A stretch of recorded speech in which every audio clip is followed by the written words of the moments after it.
भगवान हनुमान बालपन, शिक्षा एवं शाप की कथा। हनुमान जी के धर्म पिता वायु थे, इसी कारण उन्हें पवन पुत्र के नाम से भी जाना जाता है। बचपन से ही दिव्य होने के साथ साथ उनके अंदर असीमित शक्तियों का भंडार था। बालपन में एक बार सूर्य को पका हुआ फल समझकर उसे खाने के लिए उड़कर जाने लगे। उसी समय इंद्र ने उन्हें रोकने के प्रयास में वज्र से प्रहार कर दिया। वज्र के प्रहार के कारण बालक हनुमान की ठुड्डी टूट गई और वे मूर्छित होकर धरती पर गिर गए। इस घटना से कुपित होकर पवन देव ने संसार भर में वायु के प्रभाव को रोक दिया, जिसके कारण सभी प्राणियों में हाहाकार मच गया। वायु देव को शांत करने के लिए अंततः इंद्र ने अपने द्वारा किए गए वज्र के प्रभाव को वापस ले लिया। साथ ही साथ अन्य देवताओं ने बालक हनुमान को कई वरदान भी दिए। यद्यपि वज्र के प्रभाव ने हनुमान की ठुड्डी पे कभी ना मिटने वाला चिन्ह छोड़ दिया। तदुपरांत जब हनुमान को सूर्य के महाज्ञानी होने का पता चला तो उन्होंने अपने शरीर को बड़ा करके सूर्य की कक्षा में रख दिया और सूर्य से विनती की कि वो उन्हें अपना शिष्य स्वीकार करें। मगर सूर्य ने उनका अनुरोध ये कहकर अस्वीकार कर दिया कि चूंकि वो अपने कर्म स्वरूप सदैव अपने रथ पे भ्रमण करते रहते हैं, अतः हनुमान प्रभावपूर्ण तरीके से शिक्षा ग्रहण नहीं कर पाएंगे।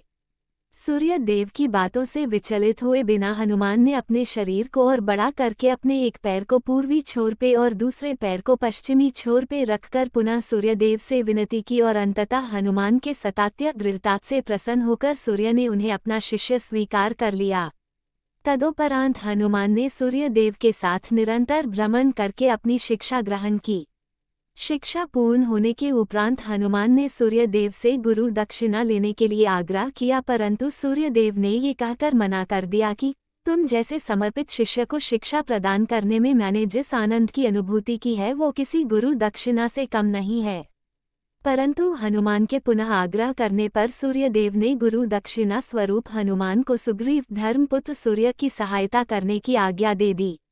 हनुमान की इच्छानुसार सूर्य देव का हनुमान को शिक्षा देना सूर्य देव के अनंत, अनादि, नित्य, अविनाशी और कर्म साक्षी होने का वर्णन करता है।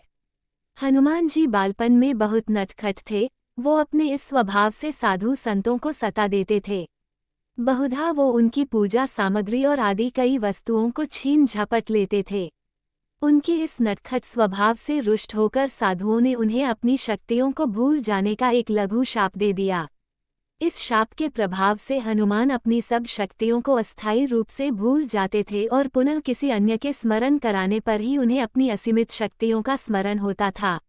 ऐसा माना जाता है कि अगर हनुमान शाप रहित होते तो रामायण में राम रावण युद्ध का स्वरूप पृथक भिन्न न्यारा ही होता। कदाचित वो स्वयं ही रावण सहित संपूर्ण लंका को समाप्त कर देते।